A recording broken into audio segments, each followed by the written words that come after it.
வெண்பருத்தி நூலெடுத்து வாய் வெடிச்ச பூவெடுத்து நான் அணிஞ்சிட தொடுத்து வச்ச நடினமான மாலை இது.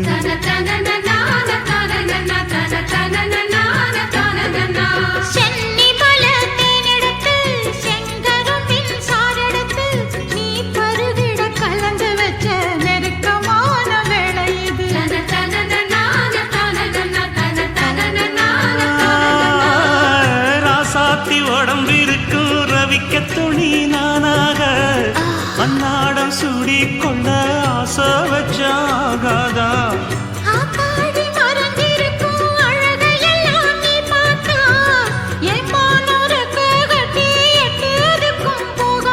அடிச்சி சக்கரையே எட்டி நீயும் நிக்கிறியே நான் ஏங்கி ஏங்கி பார்க்கிற போறாங்க பண்ணுதே.